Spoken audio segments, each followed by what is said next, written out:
This is the Albuquerque Business Podcast with your host, Jason Rigby. Each week, we interview leading local business leaders to inspire the vision and spirit that is in every entrepreneur, discussing strengths, weakness, strategies, systems, and the problems we can all solve together to fulfill a shared vision of a new future for Albuquerque. Hi, my name is Jason Rigby, and welcome to the Albuquerque Business Podcast. Today on our show, we have a very special guest.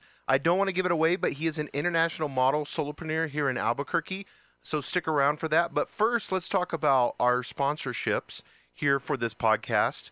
It has been brought to you by 99.9 The Beat FM. We're in their studios right now. If you live in the Albuquerque area, we encourage you to tune in at 99.9 FM. Or if you're at work and you want to stream music, then go to 99thebfm.com. Also want to thank Duke City Marketing. They have the latest state-of-the-art digital marketing agency here in Albuquerque, and you can go to www.dukecitymarketing.com. That's www.dukecitymarketing.com if you're looking at doing Facebook ads, Snapchat ads, maybe you want to do some email blasts, whatever that may be. But we have Deane in the studio today. He is an international model and has built a modeling career and branding while living in Albuquerque. So I want to go with you a little bit. If we can go back in time, Diego, if that would be fine. Let's get a little bit into your childhood, and then from there, we'll get into specifics for branding. And we had talked a little bit about some fitness with entrepreneurs. I want to go into that with you a little bit. Sure. Maybe even people that are over 40. We'll talk about fitness and some of the new projects that you have going on, if that's fine with you. But let's start, Diego, if you don't mind. Let's start from... Are you from here originally, or? No, I'm from the East Coast originally, okay. From the Baltimore, D.C. area in Maryland. So I grew up there, very diverse area. I came here years later. I've been here for about 18 years. So basically, grew up in D.C. I grew up LDS, which is Latter-day Saint, which is Mormon to the layman, which was a pretty unique upbringing, especially on the East Coast. I wasn't in Utah. Like all the other Mormons. So basically there was a spotlight on me all the time, which taught me valuable life lessons from an early age that people are always watching. Right. Yeah, exactly. And basically how that's helped me, I'm no longer active in church, but when I was 19 years old, I took 2 years off from college to be a Mormon missionary. And we've all seen them on their bicycles, right, with their helmets. And I was one of those guys in Puerto Rico for 2 years, and that kind of set the foundation for like work ethic, being, self-discipline, holding myself accountable, when no one's watching. So basically, I that's what really helped me the most. I learned Spanish, of course. Oh, I imagine being in Puerto Rico for 2 years. I'd have to learn Spanish. Right. Mm-hmm. So I came home, basically went back to college out in Utah, where the Mormons go. And after I graduated, went back to the East Coast, back to D.C., worked at the State Department for a couple years with the Office of Cuban Affairs. Oh, so were you using your, what was that scenario about with the State Department? Like a spy, or? Yeah. Well, I can't talk about that. But is there emails deleted? Basically, I went there originally as an unpaid intern, like a summer intern, and I was gonna go in the fall to grad school at George Washington University. I had been accepted into their Latin American Studies program. Oh, okay. And then at the end of the summer, right before school started, the State Department offered me a job, basically doing the same thing I was doing before, but getting paid. Right. So I decided it would behoove me. Good word. Oh, yeah, I love that. Now we're getting serious. It would behoove me to stay and work instead of paying a ton of tuition money to go to a private school, like George Washington. So I stayed for 2 years. Excuse me. After that, I decided I really wanted to go to grad school, but not George Washington. Right. And that's what led me to New Mexico. The University of New Mexico has, or at the time, was number 2 in the nation in Latin American Studies. Oh, wow.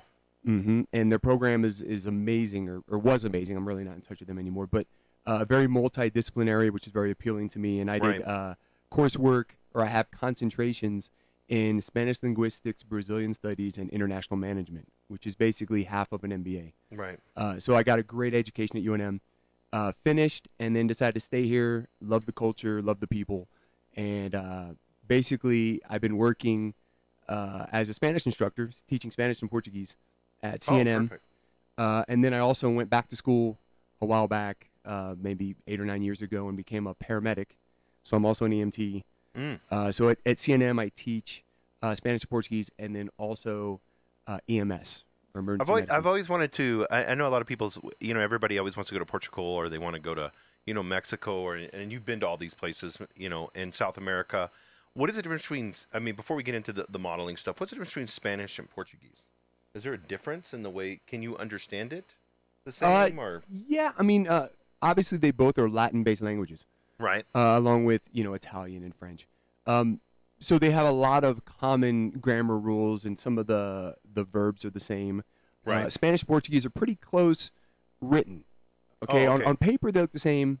However, there's some grammar differences, and a lot of, depending on where you are in Portugal or Brazil, the pronunciation can be quite different. Oh, yeah, right. Okay, Right. however, a Spanish speaker usually can understand most of what a Portuguese speaker is saying, and vice versa. Right.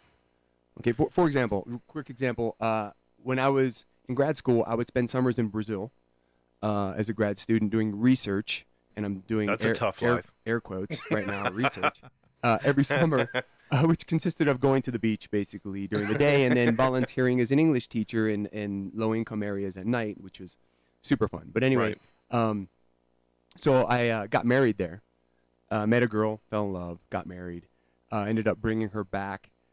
Back when it was easier to bring someone back. Right. And we were married for a long time, married for 11 years before we got divorced. Anyway, she was able, when she lived here, and obviously she's a native Portuguese speaker, she could watch Spanish novellas and understand it. Oh, wow. Yeah. Like almost perfectly. Right, I mean, right, she right. was watched them every day and loved it. So she could understand Spanish pretty well. Oh, that's cool. Yeah, because I know everybody. We always want to go to those perfect vacations. We see them on the the internet. Especially here being in America. Right. Well, let's get into a little bit, if you don't mind. I want to get into a little bit about modeling for those that are out there that are looking at this career. I know Albuquerque is a little unique, and we'll get into that. But also, I know being a male model. So, what compelled you, Diego, to become a male model? Well, I watched the movie Zoolander. Right. I'm just kidding. Everybody knows that movie. Right. So when people don't understand when I tell them I'm a male model, they're like, "What?" I'm like, "Zoolander." Like, "Oh, Zoolander." Okay. So basically, just in a nutshell, about 15 years ago, I was working a lot as an actor here in Albuquerque. Right. And doing some modeling on the side, but there wasn't many opportunities at that moment, at that time, because there's no social media. Oh, then. right. So basically, I as I mentioned before, I got married, right? And thought I would be starting a family. So my wife at the time was like, "No more creative stuff." No fun for you. That's a great relationship. Yeah, obviously. And, go back to school, we got to, be responsible. But and all don't be that. creative. So, yeah, no creative thoughts. No individuality. Nope, that's over. So, basically was just working, and that's why I became a paramedic, to make more money and everything. Then, do the 9 to 5. As I mentioned, I got divorced. Right. So then I kind of found myself in a situation where, we didn't have kids. So I don't have any child support, and I obviously went back to school and have multiple careers. So I'm like, hey, I have some money. I make decent money. All of my money's mine. Right. I have free time now because I don't have to spend time with kids or a spouse or anything. Right. So what do I want to do? And I was like, okay. And so I started watching Netflix. And so as I started watching Netflix, Narcos. We've been watching Netflix. Narcos had just come out. Right. And I'm like, oh, this looks interesting. So I started watching Narcos. And Narcos takes place in Colombia and is filmed in Colombia. Right, which you've been there. And, well, not before this. Oh, okay, so not before this. Narcos is kind of what took me to Colombia. Oh, wow, I was that's like, kind of maybe this is like a sub-story to the it's season male 3. model. Yeah, season 4 of Narcos is the Diego Deane story. So I'm like, hey, Colombia looks beautiful, and I think I want to go there. So I literally, this was like in October, and I'm like, well, I have time off in December. I'll just buy a ticket and go to Colombia and visit the cities that are in Narcos because I'm familiar with them, which are where all the cartels are. Right. Bogota, Medellin, and Cali. So I did that. Just went, and obviously I speak Spanish, which makes it easier. So I went and just did my thing and met people. Right. And one of the girls I met is a working fashion model in Colombia. So we fell in love. Yeah, it's the story of my life. And so anyway, we did the long distance thing for a while. Then eventually I moved to Colombia to be with her, to live with her. And it was then that I really started realizing, hey, I can do this. I can be a male model. I spent time with her and her modeling agency, went to photo shoots with her, saw what lifestyle she was living and what it takes to be a successful model. Right. How she's always working towards building her portfolio. She always has like a nice camera with her, and she's always dressed nicely. So literally when we're going to the Colombian version of Costco, we're driving down the street and she'll be like, pull over right now. And I'm like, what happened? And I'll pull over because I do what I'm told. And she's like, that tree right there. Let's do a photo shoot right there. I want a photo shoot with that tree. That's awesome. And so we'd get out and I'd shoot photos of her. Then of course I'd be like, okay, now it's my turn. Right. And I do my thing. And you know, that's as a model, that's what you got to do. I mean, you have to work on your craft and be ready at all times.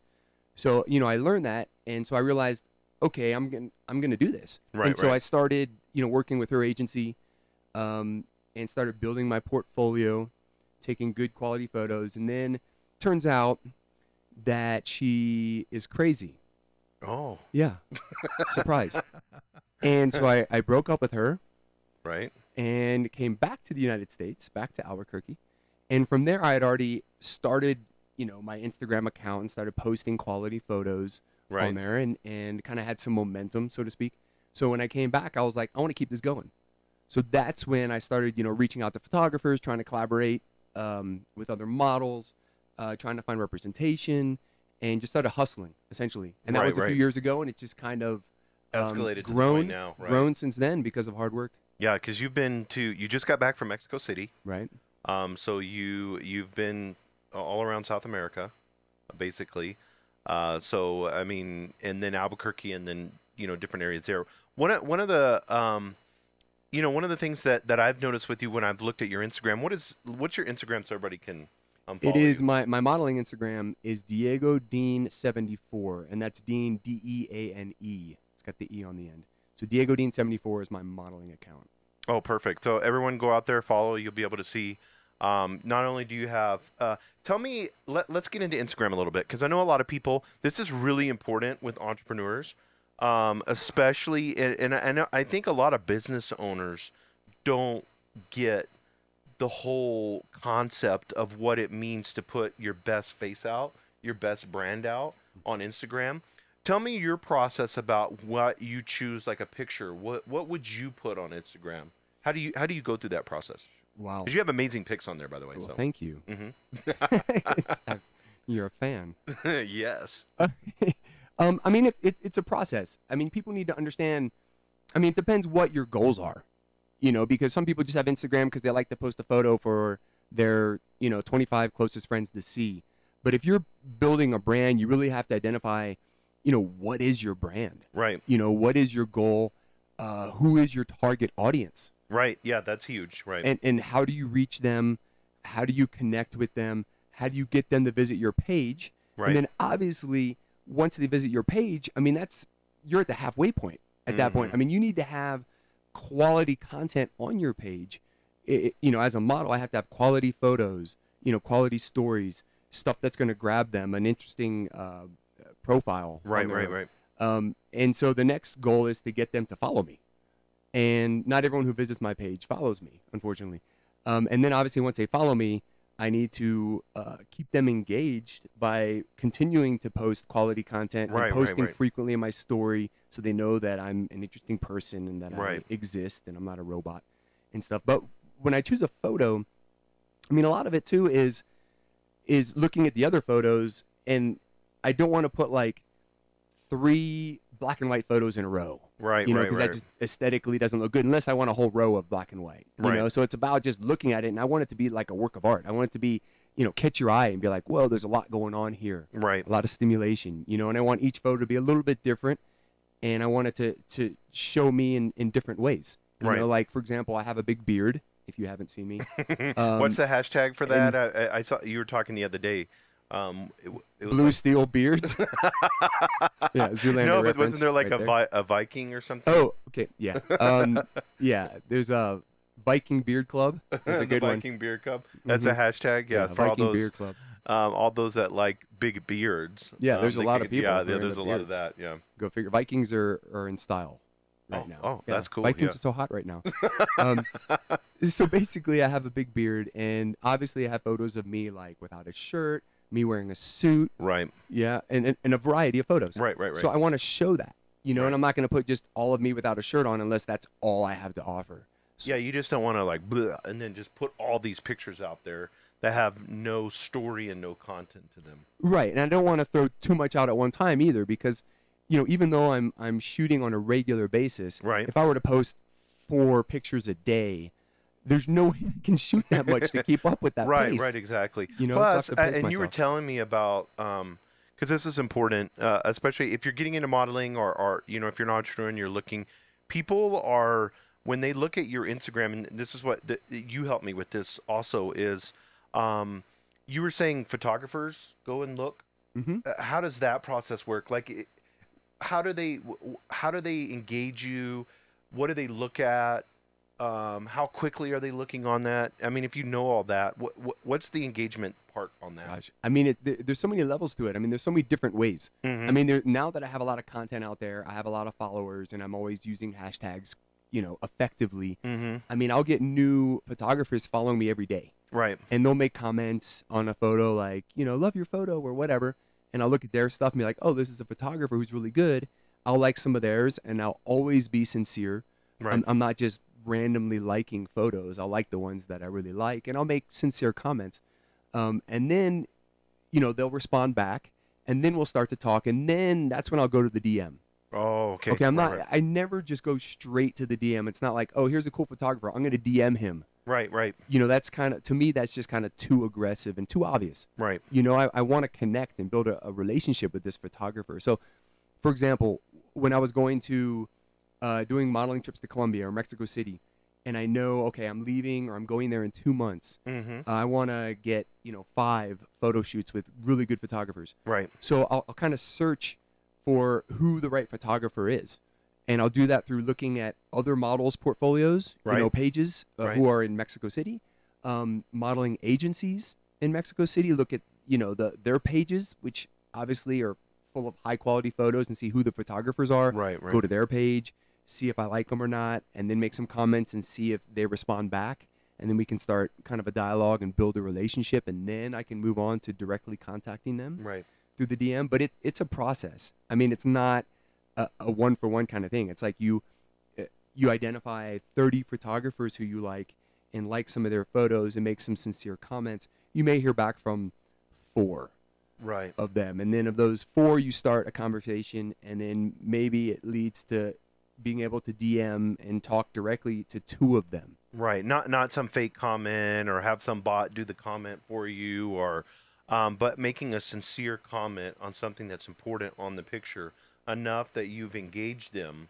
Absolutely. Right. And then and not doing like this. From what you're telling me, you're looking at their work pretty specifically and then asking them when you go down there. So that's what I think about it, is a lot of people put their work on, I know Instagram's kind of like it for right now. Right. But everybody's putting everything on Instagram, then they just expect all these DMs or expect all this work. I think You're that actually only hustling. works for like bikini models. Like hot girls can do that, and they'll have like Instant, right, 40,000 followers in a week. That's funny. But as a male model, the worst thing I can do is just wait by the phone, because then all I'll be right. doing is waiting by Right. the phone. I need to make things happen and build relationships and network Right. with different people, and that takes time. Mm-hmm. Yeah, and I think one of the things that you were talking about earlier is the way that you kind of, your whole life, it seems like you've been hustling and grinding it out. And a lot of people see the model, especially on that side, I would imagine with male models, in particular, as it being some glamorous thing, where behind the scenes, it takes real work to build a brand. Absolutely. I mean, how many hours a day are you on Instagram and working on that craft? Gosh, I probably shouldn't say. I mean, The new phones track you.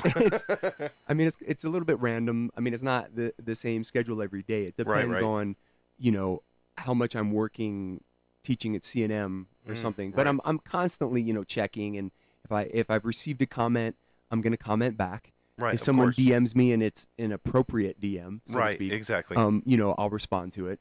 And then if I have a little free time, you know, maybe right after I've eaten a meal or something, you know, then I'll go in, and that's when I'll start to try to network a little bit and build those relationships. So, I mean, you have to be consistent, I guess is the key term. You can't just be all excited about it and do it for 3 days and then sit it aside for a week and I'll come back to it. No, you're going to lose all your momentum. You have to keep it going. Keep it going. I see you post a lot on your stories, Instagram stories, just keeping that going. Yeah, that makes a lot of sense. One of the things I've noticed too, especially with, you know, the fashion industry on there, is that they turn around and, you know, they're always telling some type of story, you know, whether it's, you know, something, you know, whether it's a photo shoot and then the behind the scenes of the photo shoot, or, you know, it's more engaging, not just, here's a picture, here you go, hope you like it, you know, that type of thing. It's real work building a brand. But like you said, it's like compound interest. It pays off hugely. Oh, absolutely. In the long run. 100%. I mean, and like you mentioned, when I do a photo shoot, I'm excited because I know I'm going to get a lot of material out of it. Right. And I don't mean necessarily just the photos of the photo shoot, but the day of the photo shoot, I'm going to be, you know, filming a little bit with my phone, taking some behind the scenes photos, some selfies with the photographer. And of course, I do this all in a professional manner. You know, when we're not actually shooting. And I'll get a lot of material. And so I can post in my story throughout the day. I can have stuff that I can post later on in a permanent story. Right. You know, on my profile page. Right. Which is a great resource also that people can go to. And, you know, like I mentioned before, half of the battle is getting people to my page. But my page needs to be appealing enough that they follow me. And so when I have those permanent stories, like I have one for Mexico City, I have one for different cities in Colombia, I have one for different fashion weeks or fashion shows that I participated in. So, you know, a photographer or a fan or whoever can go to the page and look at all this stuff and be like, oh, wow, this guy's legit. You know, his life is interesting. He does a lot of things. Yeah, because you probably only have a few seconds that a photographer's looking at your profile. Right. I mean, in all honesty, people are looking really quick. And in those first few pics, you know, they may scroll down a little bit, but I think for the most part, they're probably on there for, I would say they're going to make an impression of you in maybe, you know, 10, 15, 20 seconds. If that. Yeah. Right. And so that's the key of that you taught me about making those permanent stories. Right. Because those are right there on the front page. And if they catch people's attention, they'll look at them. And then hopefully that's enough for them to be like, okay, this guy's doing a lot. Right. I want to be a part of this. Right. Or he's at least captured my interest. You know, I'm intrigued. Let me hit the follow button. Right. Yeah. And I think on Instagram especially, the longer you can keep somebody on that profile, the more that you're making an impression. And the more likely they are to follow. Right. Or, you know, DM you, or you could go back and reach out when you do. And I love that because, you know, and I think a lot of people don't understand that. It's almost on the sales side of things. You're getting all of these people together, all these photographers together saying, I'm going to Mexico City. I need these many shoots for it to be productive. So let me do the work months in advance, not 2 weeks before, but months in advance. So how do you, I want to ask you this question. How do you motivate yourself during that time, like during the hustle, during the time that you're having to grind it out? How do you motivate yourself? And that's the hard part, because for me, I'm very goal oriented. Right. But just setting goals isn't enough. I mean, it's too elusive. We all set goals. And then, you know, if you know how to set goals, you set like mini goals, which are goals that are going to lead you or help you obtain the bigger goal. Right. But for me, I need to hold myself accountable. There has to be either a reward or a consequence at the end. Okay. Right, I like that. For example, in modeling, you know, I was starting to be successful as a model, but I didn't feel like I was quite where I needed to be. I wasn't getting, you know, the work I wanted. Right. So I realized that my abs weren't good enough. Because a male model is only as good as his abs. right? I mean, that's you the don't truth, see a guy right? with Yeah. his shirt off and not good abs, Right, right? right. Because if he doesn't have good abs, then no one's taking his picture, Right. Or he's wearing a suit, right? Right. Yeah. Exactly. Yeah. So I wanted to improve my abs. So I talked to a trainer slash dietitian at my gym named Tomei, okay? And she's a Miss Olympia competitor. She's top 10 in the world. Wow. Got 7th, I think, last year. Anyway, and I told her, I was like, hey, I really want to improve my abs. And I understand dieting somewhat. You know, Right. I've been, kind of a paleo guy for the past 10 years. And she's like, I can make you a diet. And I was like, cool, sounds good. And then I realized, you know what? I could follow this diet, but, what's going to motivate me to really do it? I could not be so motivated. Like, I need to have an end goal, like a consequence or something. Right. So I looked at the calendar and I was like, in 5 weeks from now, there's an NPC physique or fitness contest in Denver. And they have, bodybuilding, they have men's physique, Right. which is like beach body, you wear swim trunks basically. And I said to her, you know what, Tomei, I think I want to do that show because then I'm going to be motivated to make things happen because I don't want to get on stage and get laughed off stage and be a failure. Yeah, of course. And then if I tell everyone I'm going to do the show and I quit, then I feel stupid also. Right. And so I approached her and she was like, dude, most people take 16 weeks for a show. You have 5 weeks. She's like, it's going to be extreme what I'm going to ask you to do with dieting and cardio. And she didn't know me that well at that point. She just knew me casually from the gym. And she's like, are you sure you can do this? And I'm a pretty motivated guy. Like when I commit to something, I'm all in. Right. And I told her, I'm like, I know you don't know me that well, but I'll do it. I'll do whatever you ask me to do. And so she made this extreme diet plan and 2 cardio sessions a day. And all that. Right. And sure enough, I stuck to it. I did it. And she was impressed. And she was like, I didn't think you'd do it. So I did it, went to Denver, and this was almost exactly a year ago. Right. Maybe 13 months ago. And I got 2nd place in my category. And with that little bit of training. With 5 weeks. Right. Yeah. And you can see, if you go to my Instagram page, Diego Deane 74, if you scroll down far enough, I've got like a couple photos from there. And they stand out because I have the spray on tan. So I look like a black guy with blue eyes. And I don't know, it's very weird looking, but that's what they do. They spray you right before. So anyway, that's the point I'm trying to make is you need to hold yourself accountable. Like I set that goal. I'm like, I've got a show. And that show motivated me. I'm like, dude, I don't want to fall flat on my face. I'm not going to quit. I need to do this. Because if I didn't have that show, then, okay, let's say I do reach the goal. What do I get out of it? Like I pat myself on the back. Yay, I did good. I'm happy. I'm going to go skip around because I did it. I mean, and then if I quit, there's no consequence. Right. It wouldn't matter. So it's like raising the stakes, essentially. So you got to raise the stakes. Yeah, no, I love that because basically what you did is not only did you make yourself accountable, but then you went out there and told everybody and put yourself like where it would really put embarrass pressure on you, myself. right? Mm-hmm. And if you're struggling with something that you're particularly needing to do, especially as an entrepreneur, because a lot of times entrepreneurs, I mean, you're a solopreneur, I mean, with what you do, but a lot of times we can say we want to do something, especially now, it's the beginning of 2019 and everybody has all their New Year's resolutions and goals and all that. I would take Diego's advice on that and do something that you have to do regardless. And we'll talk about this a little bit, but I just recently started jiu-jitsu. Nice. And you had been in jiu-jitsu a long time. You even trained down in South America, and we'll get into that a little bit. But what I find is interesting is I had to put myself out there. Like I called the school, then I put alarm, and then I told everybody that I was going to kind of the same thing. Told everybody I was going to show up, and then I just showed up embarrassed, not knowing what to do. It's like the hardest thing I've ever, besides Marine Corps boot camp, I think it's the hardest thing I've ever done. Right. And it's just interesting because when you put yourself out there like that, you're only going to learn and grow. Absolutely. And you have to get out of your comfort zone. You have to. And we'll get into that a little bit because I know you've got some new plans and some new things you're moving forward, and we'll talk about that. Getting out of your comfort zone. But right now I want to take a break. We're going to take a sponsor break, and then we will be right back with Diego Deane, International Model.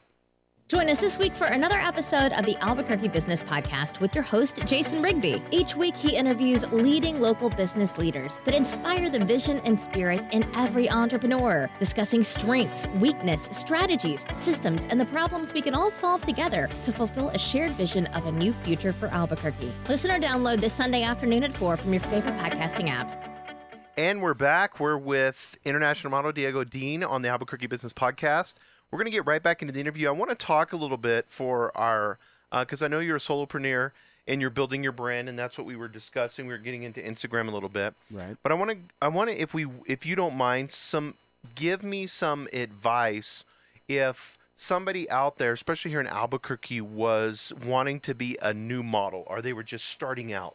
What would you do? I know there's a lot of people that have that desire, right? What are some tips or something that you've gone through the hard knocks that you could give to them that would help them out? Okay, so there's a couple things.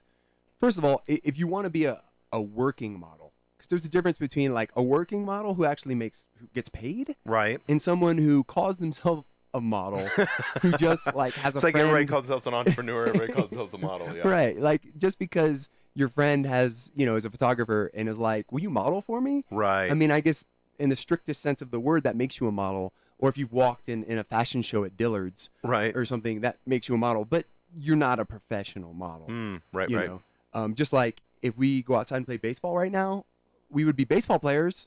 Right. But that's not what we are. Right, exactly. We're not professional baseball players. So there's a difference. So if you really want to be a working model or professional model, what you need to realize is you're not going to be able to do that in Albuquerque. Okay, there's very few paying opportunities here in this town, or in the state of New Mexico for that matter. Right. Doesn't mean you have to move away necessarily. Right.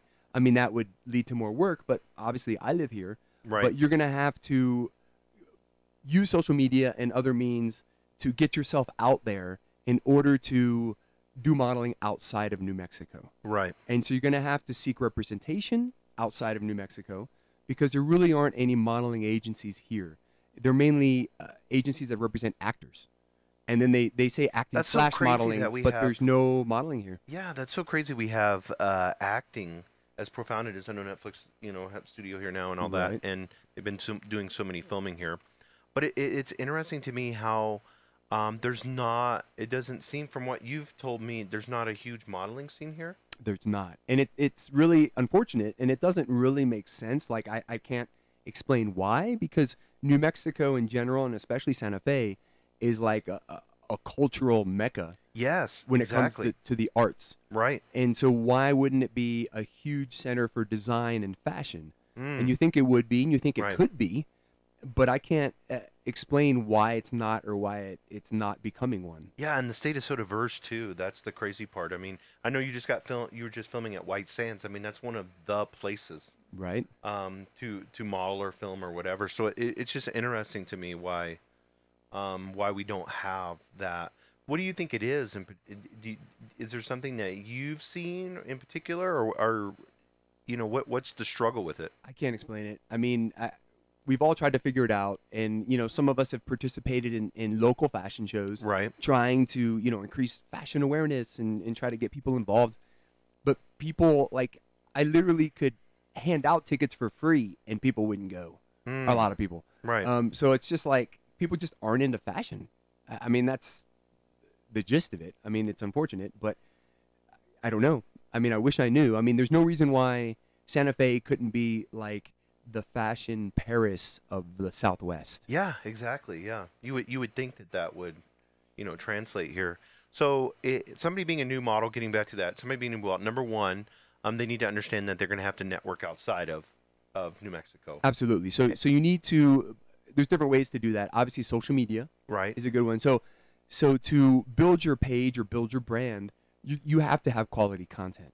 So that means you're going to have to be modeling. Right. And it doesn't mean that, obviously you can't just sit home by the phone waiting for photographers to call you. You have to, if you're a model, you have to model. You have to make it happen. Right. You have to create your own opportunities. Right. So it could be as simple as, making friends with a photographer, or what I did, I knew the types of photos that I wanted. Okay, and at first I didn't have the connections I have now. I didn't know that many photographers. So I bought my own camera. Okay, it was an investment. I didn't spend a ton of money, but I bought a decent enough camera, and I learned how to use it.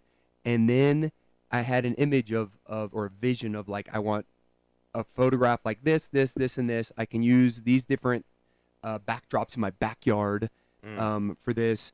I studied, when was the right time of the day when the light was, in the right position, essentially, the low sun. And then I just called up a buddy of mine who's a firefighter. Okay, so he's not a photographer. And I was like, dude, I need you to take my picture. I want these photos. And he literally was like, I handed him the camera, and he was like a caveman, like, what is this, camera? So I had to explain to him, okay, this is how you focus, hold the button halfway down and all that. And so I basically just guided him. And, after a little bit, 15 minutes, he really got into it and discovered he had some talent, which was great. And me and this firefighter have done, like, that same year, did like 3 photo shoots, like 2 in my backyard, 1 in the foothills. And some of those are some of my favorite photos. Wow. they came out great. And for that time, that gave me some, what would you call it? Gosh, it's escaping me. Like a cache of photos. Right. Like where you could start the whole process. Because you're not going to post a ton of photos, but let's say out of that photo shoot, there was, 20 good photos. And then we did 3 photo shoots. So that's 60. Okay. So then it started my cache or my storage of photos. That I had. And I could start posting them. And then when I start reaching out to photographers and they'd see my page, they'd be like, oh, they could see what I really look like. Right. They'd be like, oh, do I want to shoot this guy or not? So that really helped me. Then another thing is you need to, if you really want to work as a model, obviously you need an agent. Right. You need to be represented by an agency. And like I said before, there aren't agencies in New Mexico who just do modeling. And that's what you want, one that specializes in modeling. And so, I mean, there's, believe it or not, there's some decent ones in Arizona. Oh, really? Yeah, there's obviously a bigger fashion scene in Phoenix and in Tucson. And there's some in Denver. And there's a ton in Dallas, believe it or not. There's a lot of fashion in Dallas. Oh, wow. So all those are just little quick plane trips. Yeah, so you could, I mean, they have websites and stuff, and you can reach out, and they have a page where you can submit, and they tell you what kind of photos they want you to submit. And they're just basically just real bland photos. Like, they don't want to see you with Photoshop because they want to know what you really look like. Right. And they're just called digitals or Polaroids, basically. And they're just you in front of a white background, so you can have a friend do it or whatever. And you send it to them. If you're a female, it would be you with no makeup, just with a regular, whatever, white or black shirt on. Right, they want to, tight-fitting shirt because they want to see, what you look like and stuff. And you send it to them, and they'll reach out to you if they like you. But from my experience, there's no substitute for going in person. So, and I'm not telling you need to fly to Denver, Phoenix, and Dallas to do this, but, you can plan like a trip to Denver to visit some people, and hey, while I'm there, I'm going to go to this agency, and this agency, because most of them on their website, they have times during the day, like, every Monday and Wednesday from 3 to 5, we accept walk-ins. So you literally walk in, and you're like, and you can email them first and be like, hey, I'm coming in, here are some photos, or here's my Instagram. Right. And then you walk in, and they have you fill out a form, and they might take some pictures of you, ask you some questions and stuff like that. Right. And that's how it works. Like, before I really got good representation, every big city I'd go to, I would try to walk in. And I did that when I was in Canada. I was in Montreal for a little while. Right. Just kind of on vacation. And I made the choice, the decision when I was there to visit like 3 or 4 agencies. And it was a good experience. Like, every time that you do that, it gets a little bit easier. You're not nervous. Right. You know how to, it's like an interview, right? You know how to talk and represent yourself, and you get better at posing. Right. And people don't realize that, they think modeling is just, stand there, show your best angle, pause, they'll take a picture, and it's done. Right. And females nowadays, young females especially, are really good at that because of cell phones now. They're really good at taking selfies, and they know, like, if you look at... We've all done selfies. You get horrific. 4 girls. You go to a nightclub, right? You go downtown. You have 4 girls, and you're like, hey, I'll take your picture. Like a second before you click the button, all 4 of them suddenly turn to their best angle, do a pause, and they know how to be photogenic. Like they practiced a million times. And here's the thing, there's a lot more to it than that. So when you get your photo taken by an agency and they do a shoot like that, they're going to do like a rapid fire shoot, essentially. And I don't know what the official name is. I don't know if there is one. But, you know, they'll say, oh, I'm going to take some pictures, just start posing. Okay? And so basically, they're going to be taking photos. You're going to hear the click of the camera. And every time after you hear a click, you're supposed to move. You're not just going to stay there doing the same pose. That's the worst thing you can do. So every time after you hear a click, you're going to move. Okay, and show them something different, right? And that's where learning how to model comes in handy. It's not just, you know, being attractive. I mean, a lot of girls think, oh, I'm pretty, I'm a model, I can do this. But it takes work. Right. And that's what I learned from living with that Colombian fashion model as I watched her at photo shoots. And after every click, she moved.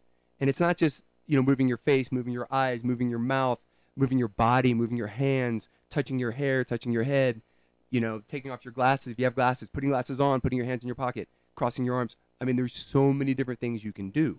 And the worst thing a model can do is, you know, after a minute of doing that, stop and say to the photographer, I don't know what to do.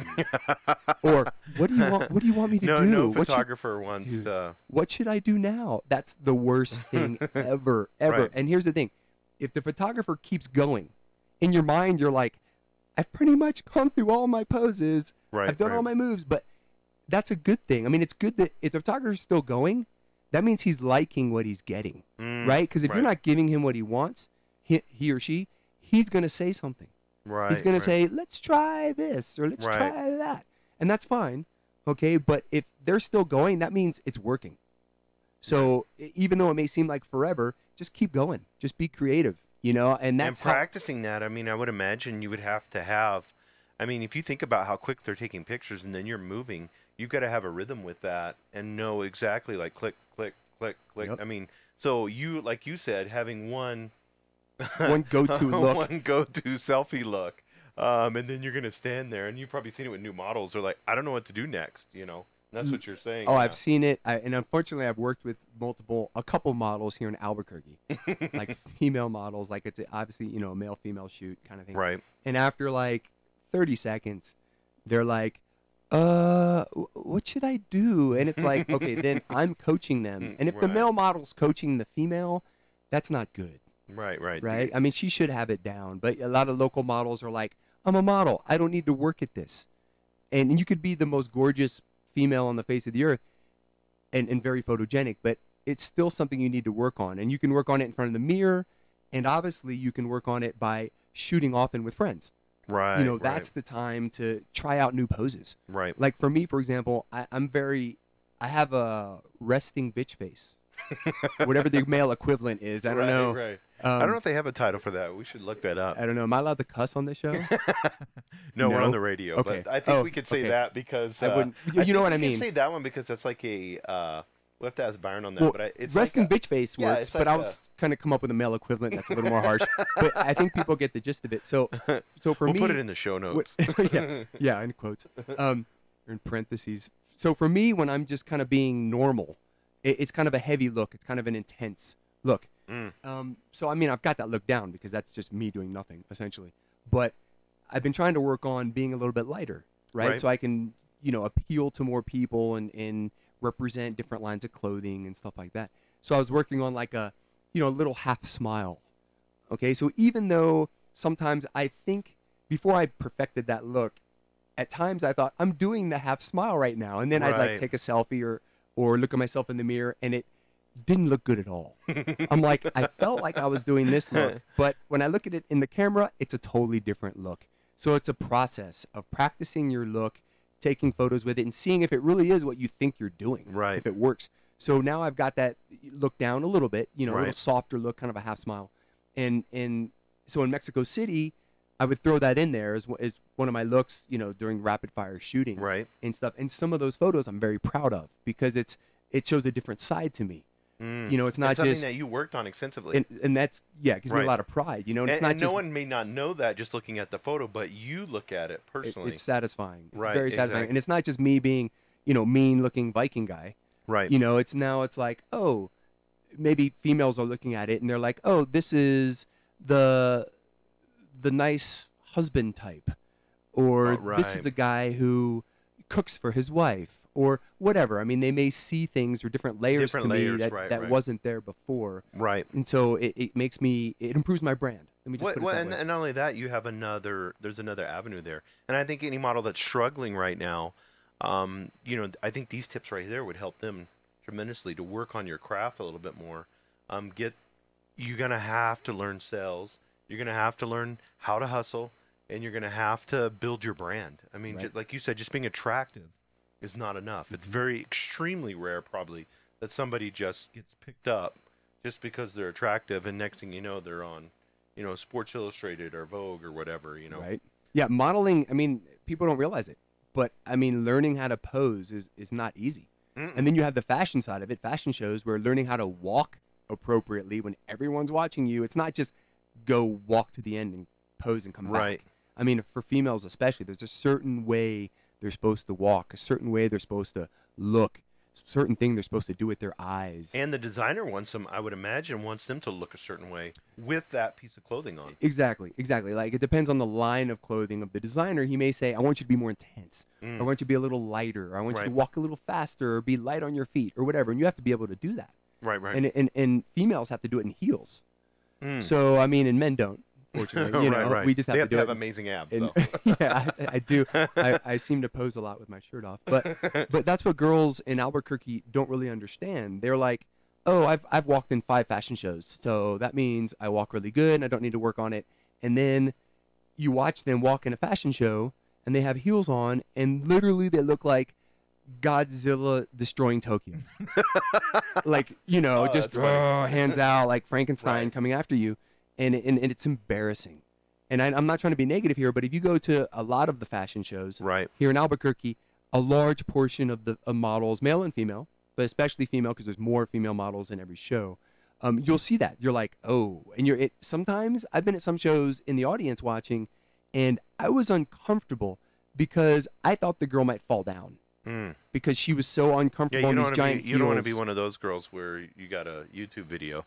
And luckily most of them don't fall, but Right. it's still, here's the thing, to me that's disrespectful to the designer, because right. when this girl is almost falling over all the time, the last thing I'm noticing is the clothes she's wearing. Yeah. Oh, that's good. You know, yeah. I'm just looking at her kind of like wanting to run up there and maybe spot her and catch her if she Right. falls so she doesn't fall off. She's made the catwalk. attention about herself and not. Yep. And I mean, that's awesome because, like an entrepreneur, that's something too. When you're dealing with clients, whatever it may be, always making sure you put the attention on the other person and not be. That's a problem I think we have, is we are so extremely selfish in our culture. Right. And instead of being selfless and giving, and then allowing that to transfer over to that other person, that's what they want. You know, I mean, whatever business you're in, whether it's modeling or whatever it may be, if you will practice being giving and selfless, I guarantee you'll be successful.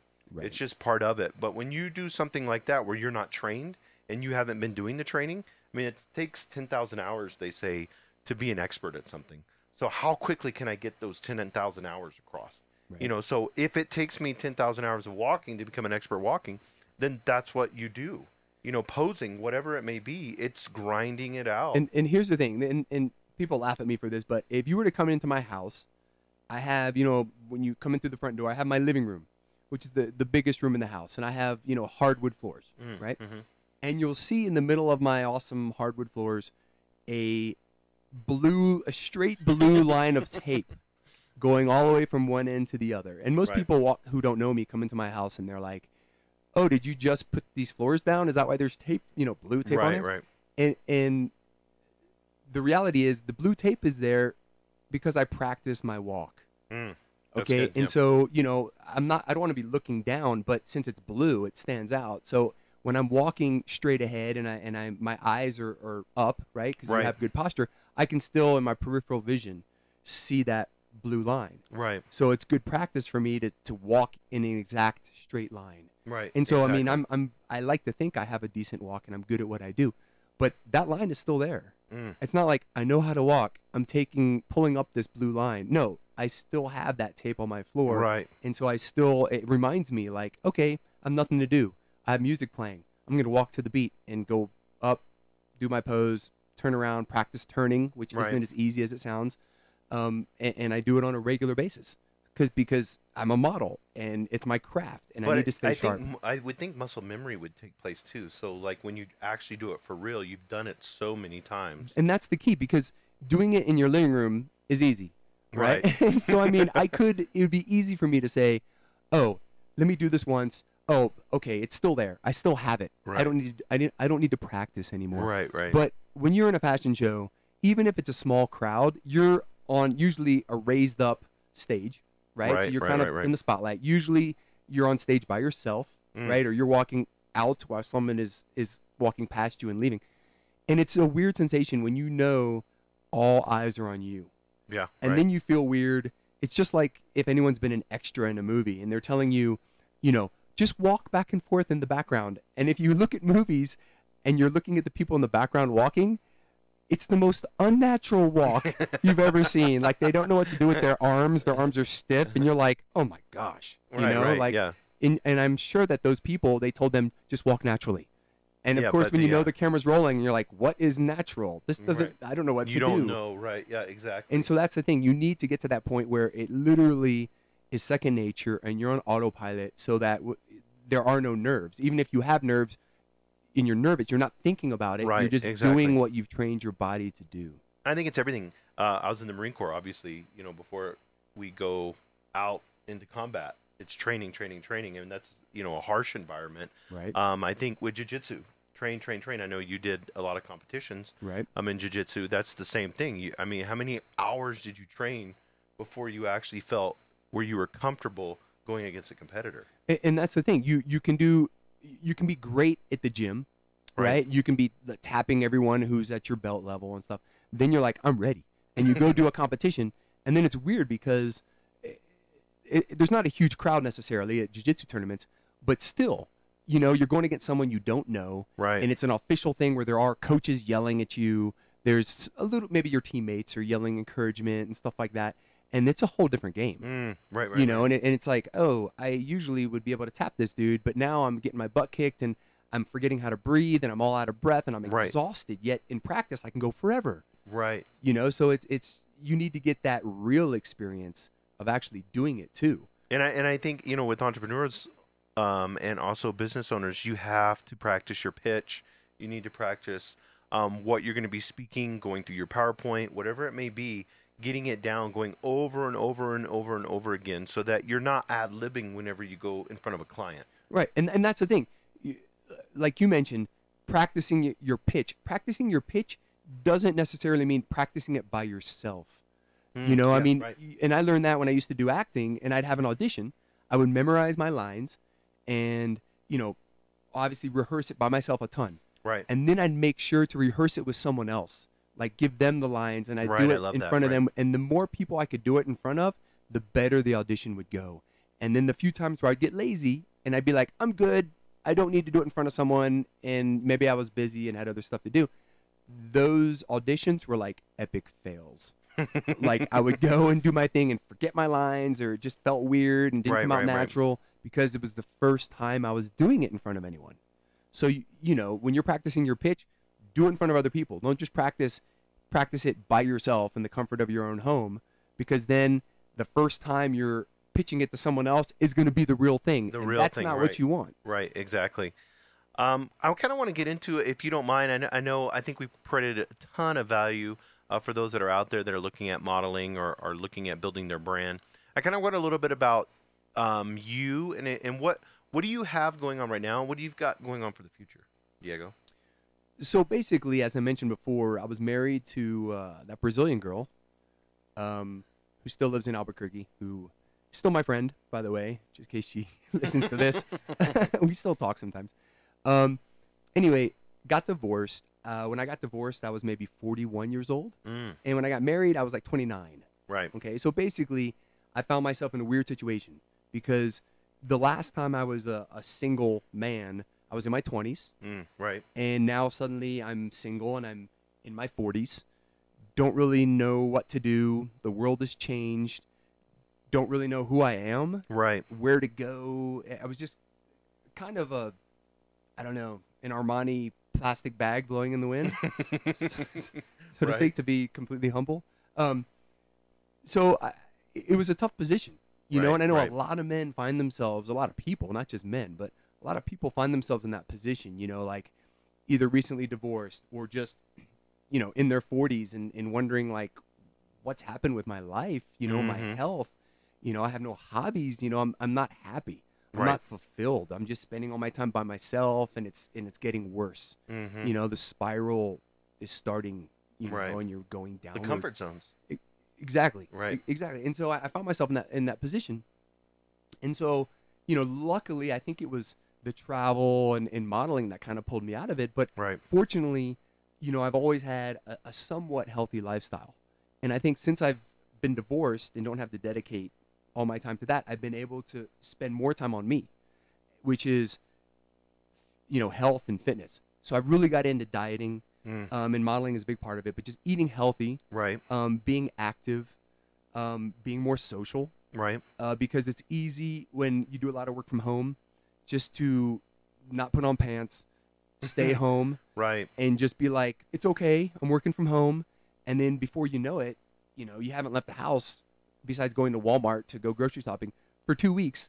And once you kind of get in that route or that rut, so to speak, then that becomes your normal, and it's hard to pull yourself out of it. Like other people would invite me to be like, hey, let's go to meet up at the bar and have a beer. And I would get like offended. Like I would get mad. I'm like, why are you bugging me? How dare this guy like want me to go meet with him? I'm like, doesn't he know? Like I'm in my underwear.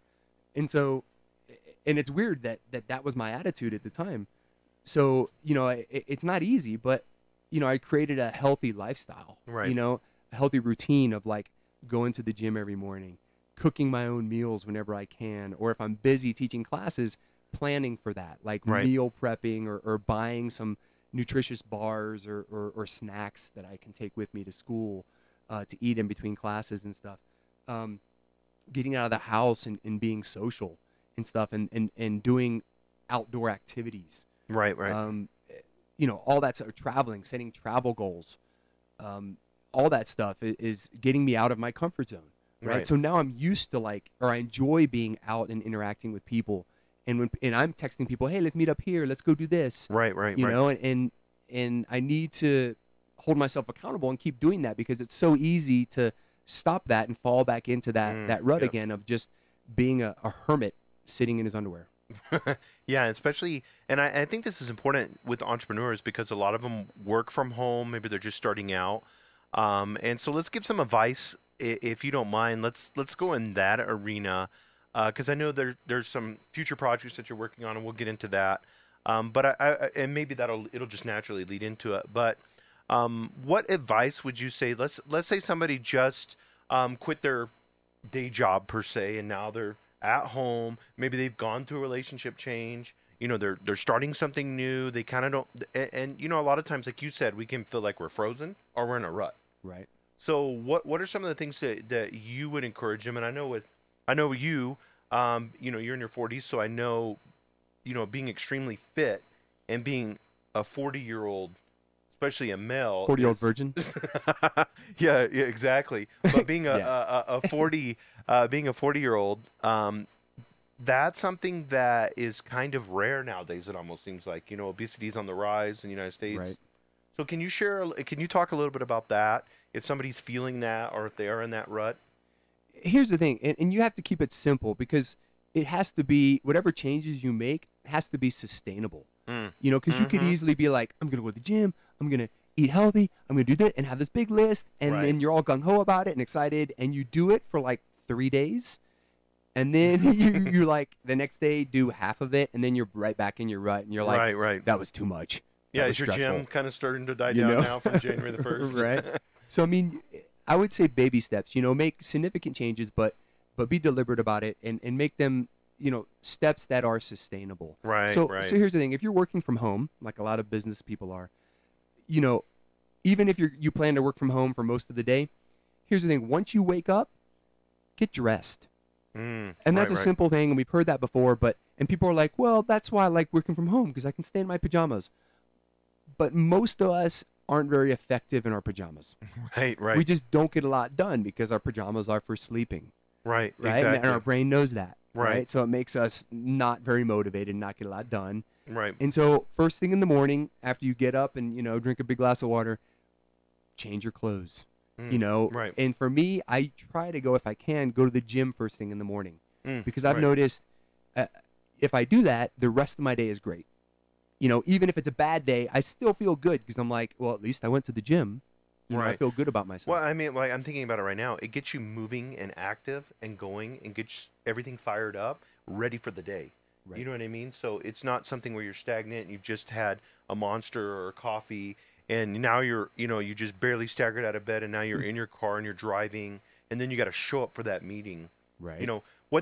Now, as far as that goes, let's get into a little bit of, if you don't mind, let's get into a little bit of what they can do. Like if there's an entrepreneur out there and they're busy, they're on the go all day long. What are some of the things they can do fitness-wise in that arena to make sure that they, stay active?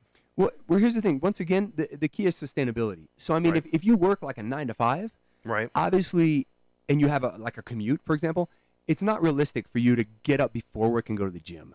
I mean, that's not really. I mean, some people, if you're like a morning person, right, and that works for you, right. Okay. If you naturally rise at 5 a.m. and you don't have to be work till 9, yes, by all means, go to the gym first. Right. Okay. But for me, for example, I'm not naturally a super early morning person. Like I like to get 8 hours sleep. Right. So usually, if I don't have to be anywhere, I'll wake up at 7-ish. Right. Maybe a little earlier, maybe a little later. Right. But obviously, if I have to teach a class at 8:30, I'm probably not going to hit the gym before that. I'm not going to have time. Right. Okay. Exactly. Unless I have a deadline, like a fitness show. Yeah. Then I'll go do early morning cardio. But that's different. Okay. So choose something, some type of physical activity that's sustainable, that can fit into your schedule. Okay. And it can be as simple as walking. Right. Okay. Like if you have a dog, okay, get outside and be like, okay, I work from 9 to 5. Okay. So I'm going to come home every day at whatever, 5:30. I'm going to drink, if I'm hungry, have something low calories just to hold me over, a little snack, right. Something healthy, some trail mix or whatever. And then I'm going to take my dog for a walk and I'm going to, map it out on my phone. So it's a mile. Right. Mile's really not that far walking. It takes roughly, 15 to 20 minutes. Right. So there, your dog is getting out. It's something you have to do anyway. Right. Your dog has to go for a walk. You're outside and you're creating healthy lifestyle habits. Right. So then, every day at 5:30, I walk my dog. And then maybe as time goes, maybe you make it 1.5 miles. Right. Or you make it 2 miles. Right. That kind of thing. And that's sustainable. Okay. You can do that obviously forever as long as you're having the same schedule. Right. And over time, that's how you create a lifestyle and how you burn calories. I mean, obviously, you're going to be burning more calories consistently than if you didn't do that. And that's essentially how you burn fat, is by creating a deficit, a calorie deficit. Yeah, exactly. Yep. So let me ask you this. So as far as, because I know you have to stay, in amazing shape, and then also you have to eat a certain way. And I know entrepreneurs, a lot of times we can get in such a rut where we're busy in between meetings. We swing through McDonald's. We run into Chipotle, whatever it may be, and food can kind of become this necessary evil. Like, okay, yeah, I need to eat. I'm starving. Let me go eat. My blood sugar's low, whatever. What are some tips that you could give, these entrepreneurs that are out there, and especially like men over 40, to make sure, because like I said before, being a man and having abs over 40, extremely rare. Not easy. Not easy. Well, first of all, people need to realize that any restaurant that has a drive-through is not healthy food. People are like, oh, it's Panera Bread. It's Chipotle. If it has a drive-through, right, it is fast food. Right. And it is not healthy. People need to understand that. So there's different things you can do. Most of can't it eat clean in a drive-through. You can. It's impossible. There is no Whole Foods drive-through. Right, exactly. At least not in New Mexico. Maybe somewhere, but probably in LA. But anyway, you need to plan ahead. I mean, that's all it is. Right. It's just planning ahead. So most of us know our schedules in advance, right? So for me, for example, if I have, days where I'm teaching 2 classes that day, Right. I'm like, oh, dude, that's like the bulk of my day. I like to cook, so I'll meal prep. Now, not everyone is cut out for that. Not everyone likes to cook and meal prep and put it in Tupperware and all that stuff. Right. So you have different options. Okay, you can buy stuff that's basically comprises a meal. Okay, so for example, I'll put some whey protein to the side and have like a protein shaker thing, Right. half full of egg whites, which you can get at Walmart. It's just a carton of egg whites. And Right. you can drink it straight if you wanted to. It has no flavor. It's homogenized. It's safe. Egg whites is pure protein, no carbs, no fat. So you can put that in there. You can get some like Greek yogurt, low fat Greek yogurt. Right, and, right. and I don't want to say that you need to avoid fats because fats are essential. Okay, so don't cut out all fats, but just Right. realize that fats yield a lot more calories than carbohydrates and protein. So if you do kind of have a fat-heavy diet, you may end up having more calories than you think you're taking in. That's the thing about fats. Is just Right. beware. So you can get some low-fat Greek yogurt, which is high in protein. Also, you can pack some almonds. So a good meal is just throw the almonds in the Greek yogurt, and it's a single serving Greek yogurt. Right. Right. Eat that, and then have the protein shake on the side, right there. That's That's a lunch. essentially Right. essentially a meal. Right. So that's something you can do if you don't like meal prepping. And here in Albuquerque, at least, there are multiple meal prepping companies that you can buy. I was talking to somebody on that. You can yeah. buy, pre-made meals, and dude, these meals are amazing. Mm. Like I've never bought them myself because I cook, obviously. Right, right. But guys from my gym do it, and they bring it in. Some of the trainers, they're always on the go, going from gym to gym and stuff with different clients. So they'll come in with this, and they'll microwave it, in the microwave. And dude, there's like amazing blueberry pancake with sugar-free, amazing organic syrup, and it just You have to post this on your story if somebody tells you or something I mean, good companies are. That would be something for us. That's a good idea. I can, when I'm at the gym next time, it's almost every day that someone is eating one of those. Right. I can take a picture of it and put the Instagram account on there and stuff. Yeah, tag them. Yeah. Because I know a lot of people do that, especially people who, like, for example, who are in the healthcare industry. Right. And they work 12-hour shifts, like at right. UNMH or Presbyterian or wherever. And they only get like a little break, for lunch here or there. And, cafeteria food Eating isn't at your desk on the go. It's yeah. not the most, No. healthy stuff. So if you have these pre-made meals, you just keep them in the fridge, nuke them in the microwave. Right. Super nutritious. And if you want to go low carb, they have, lower carb options, higher Right, carb. exactly. I mean, depending on what you're looking for, they have. And I don't know the price range, but the types of people who are using them aren't rich people, so I assume they're affordable. Well, I think one thing that you told me that I have changed my lifestyle since I talked to you is, like, it's true. 80% is diet, 20% is working out. So no matter how much jiu-jitsu do I do, no matter how much, if I'm knocking back a loaf of bread and drinking those IPAs, it's not, and consuming all that sugar, it's not going to help. And that's the thing. People who are like really young, teenagers and people in their 20s, obviously they'll say otherwise. They'll be like, oh, I work out a lot and I eat junk food. Look at me. Right. And here's the thing. You're 20 years old. Like, really, it doesn't matter what you do. Yeah, exactly. Like, you look great either way, and I think the proof of this is, people who are over 40. Right. What works for them. Because right. obviously then you don't necessarily have genetics on your side. Right, anymore. exactly. So you really have to pay attention to it. And for me, I travel a lot. I have a really strict diet. And as long as when I'm traveling, I somewhat maintain that diet as best I can. Right. I'll come back after being gone for 3 weeks or a month, and there's really not much difference. Right. And I'm maybe working out here or there when I can, if there's a gym available, doing some cardio, some weights and stuff. But it's not like when I'm in Albuquerque. It's not an everyday thing. So, without a doubt, diet is way more important than training. Right. Obviously both are good. Well, I mean, even now, you had me taste your coffee there. Everybody takes those super sugary creamers.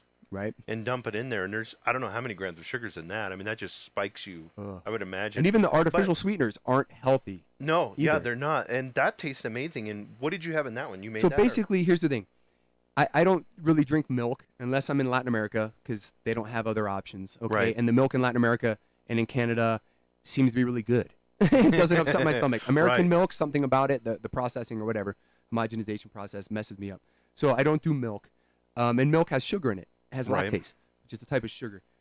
And I don't do any sweeteners. So in my coffee, what I've learned to do is use heavy cream. You have a really good coffee. I mean, you're kind of the Dude, coffee I'm a coffee connoisseur. Yeah, fixing now. You'll But- notice that once you start following him on I love what is coffee. it, Diego Deane 74? Exactly. Yeah, yeah.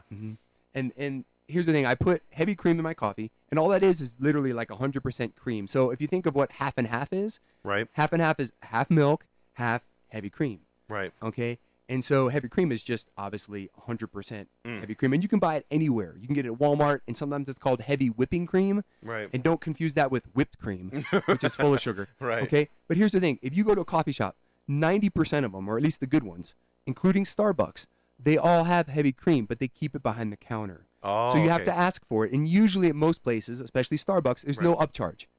Okay? Some places are like, oh, we're going to charge you 50 cents or whatever. Right, right. Some places, some designer places. But Starbucks and Satellite, This is for one thing example. you can change like right now. Dude, It's and super here's simple. the thing. What heavy cream is, it's pure fat.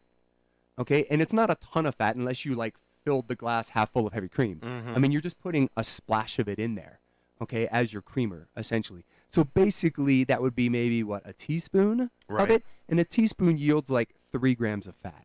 So that's not a lot. 3 grams of Right, fat right, is not right. a lot, okay? Right. And here's the thing. Heavy cream is naturally sweet, but it has no sugar. It has no protein, no sugar. It's just good fat. Mm. So put that in your coffee.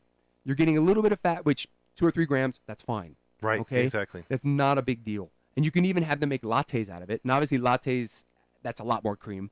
Okay, Right, so a lot right, more right. fat.